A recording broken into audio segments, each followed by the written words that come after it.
And as we approach the end of the year, many of us are starting to feel the strain of burnout and fatigue. It's about the pressure to meet deadlines, to finalize those projects, and to manage personal commitments. But it can make and take a significant toll on our well-being, Arabile. Yeah, it really can, because it's not just personal issues that are at play. It has real costs for businesses, even the economy. Today, we're actually joined by Professor Renata Schoeman, a leading healthcare leadership expert at Stellenbosch Business School. Professor Schoeman is here to shed some light on the pervasive issue of year-end fatigue. Professor, appreciate the time. There's a word I didn't know existed, and that's presentism. What is that, and how much of that is a symptom of burnout, ultimately? So the initial way that presentism was coined was, it is absenteeism, but only in your mind, if we can explain it that way. So people often think in terms of mental health disorders or burnout, people are ill and absent from work, therefore absenteeism. But many people can be unwell and be at work, but with significantly reduced productivity. So you're there, but you're not fully there. And that is what we mean with presentism. So if we're having presentism, and according to health economists, it could even bring out, 161 billion rand annually in terms of costs. How do you quantify something like that? And how do you know when you are showing symptoms of presentism?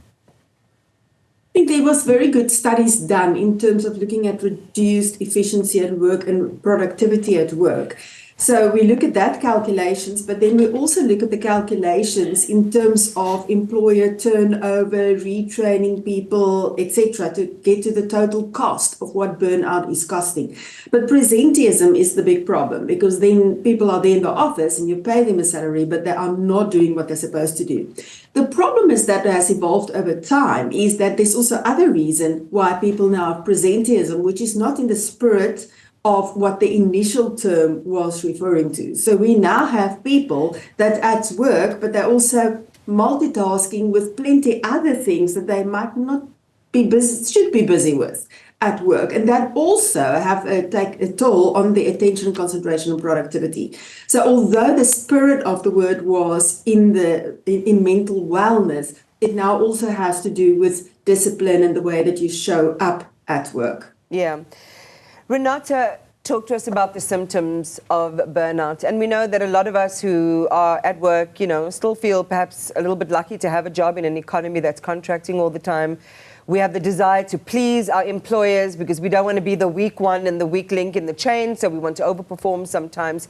It's taking a toll. I want you to share with us what that toll looks like, and also what it looks like in our bodies that creates limbic hijack, that keeps us in a state of paralysis even when we're present at work. I think it's very important to distinguish between burnout and fatigue. The term burnout is used very loosely these days. Some of us are just really tired, and that is okay. And if you're tired and you rest, you will feel better after a good night's sleep or after a weekend off or after a holiday. Burnout is something completely different. It is when there is chronic, sustained stress and there is not healthy behavior to counteract that impact on our body. And then we have that cortisol release, as you referred to. And how it then presents is with depersonalization. So you detach from work and you detach from your colleagues. It's sort of like, just leave me alone. But also emotional and mental exhaustion. So it doesn't matter how much you rest, you're still exhausted. And then thirdly, also the decreased productivity or accomplishment. So you work harder and harder, but you achieve less and less. Now, if you have a combination of that factors, that is what we call then burnout. It does have mental, cognitive, and physical symptoms. We can look at the emotional symptoms of irritability. You can even start to feel depressed or very anxious. Cognitive symptoms refer to an inability to concentrate and to pay attention and to take rational decisions. And then the physical symptoms, which can range from aches and pains and headaches, gastrointestinal problems, sleeping disturbances, and so forth. Now, the important thing is people often go through fatigue, don't take care of themselves, don't rest, go into burnout, and then somewhere along the line, a general practitioner would book them off for an extended period of time, but there's no recovery plan in place. For burnout, there needs to be a treatment and recovery plan. And then the people present to the psychiatrist or the psychologist down the line when it's already a full-blown adjustment disorder or depression or anxiety.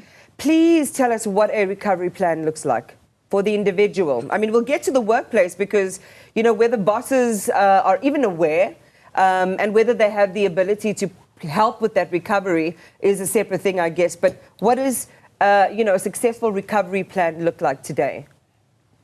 The very first thing is prevention is better than cure. We always know if you take better care of yourself, you can weather that impacts better because you replenish yourself. We like cell phones. You can't, if you wait till your cell phone is dead, it's not going to work. If you just put it on the table to rest, it's not going to charge. You actually have to plug it in. And that's where the proper self-care is crucial, both in prevention but also in recovery. So you need to look at proper sleep, exercise, diet, socializing, avoiding substances, spirituality, managing your screen time. So all of those aspects is crucial, as I mentioned, prevention, but also in the recovery phase. Also in the recovery phase, it is crucial that you do get professional assistance. As I mentioned, by the time people have full-blown symptoms of burnout, they usually already actually have an adjustment disorder or depression where medication might be indicated and therapy is definitely indicated.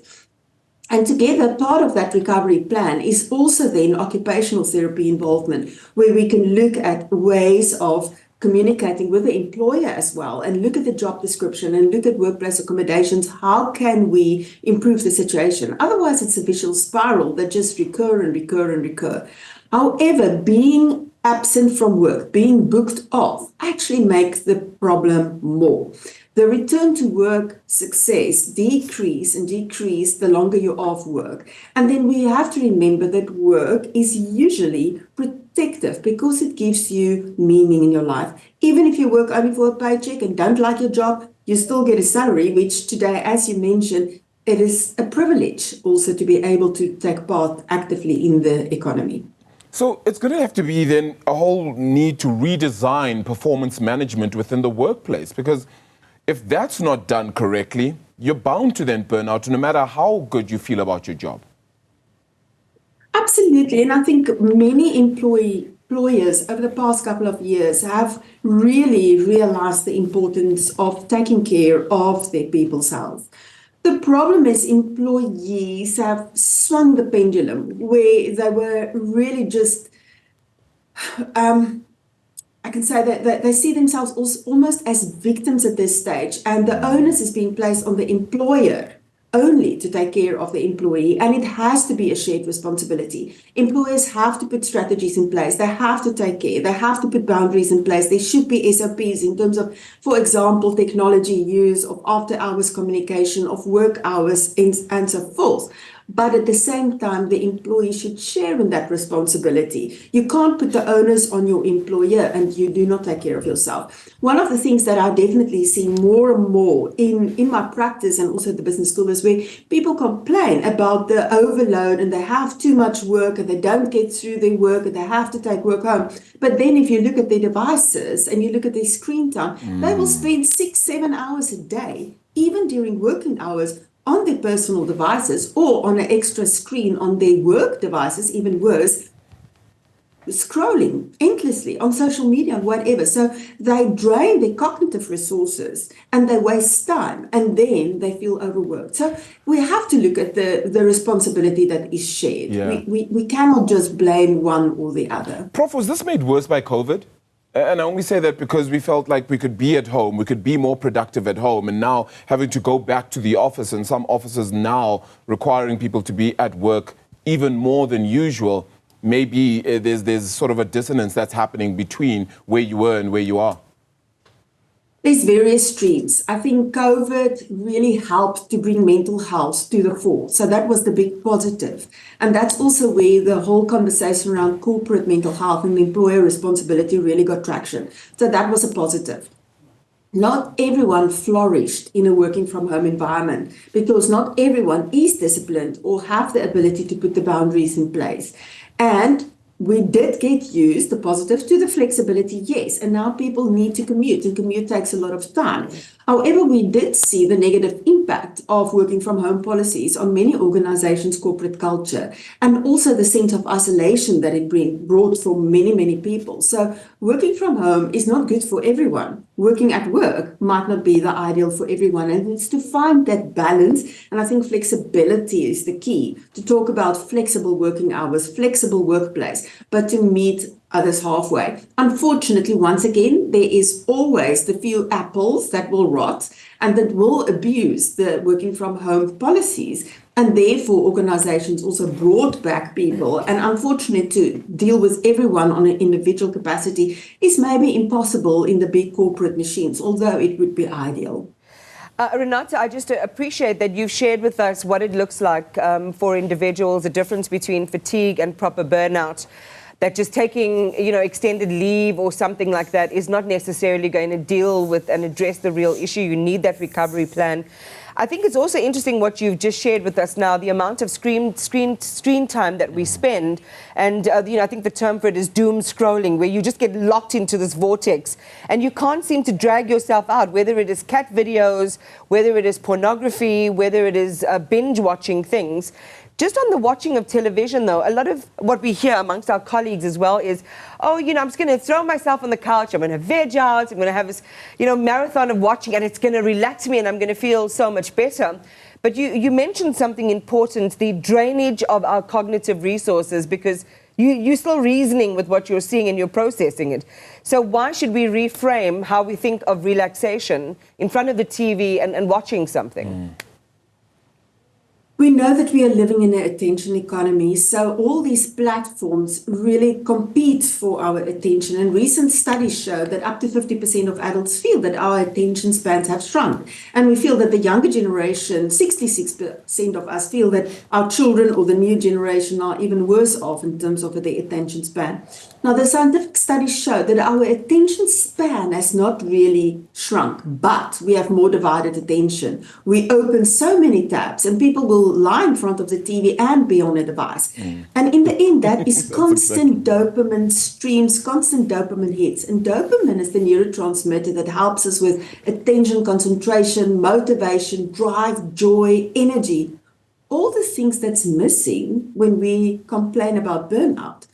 So when we are excessive on our devices, our natural dopamine decline. And then we want more and more of this dopamine hit. So we become addicted to this constant stimulation. And that's exactly what the companies want. That's exactly what social media algorithms want. And TV as well. TV might be slightly better if it's decent long programs rather than doom scrolling on another device.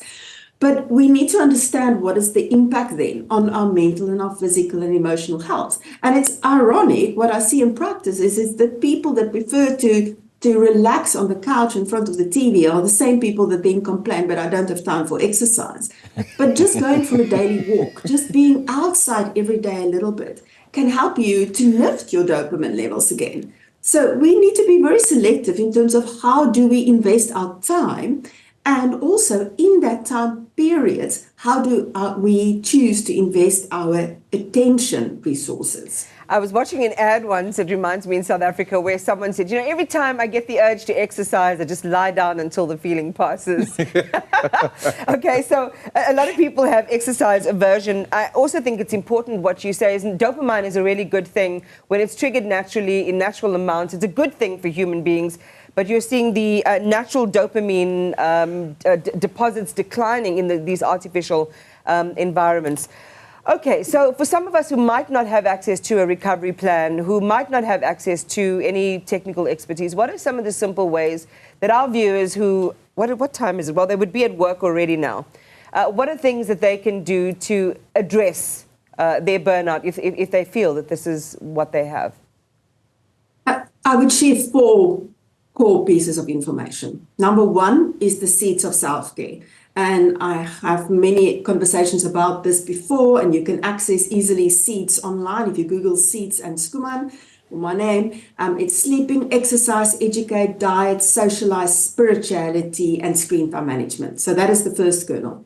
The second one is discipline.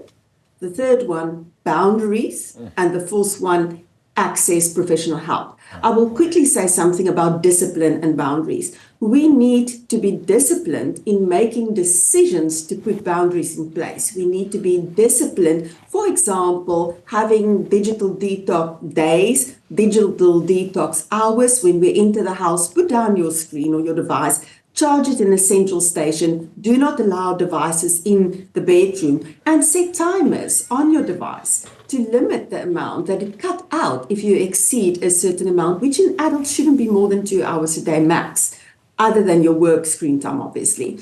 And then also to be healthy role models for our children and to replace endless scrolling and online devices with other activities, board games, conversations, outside activities.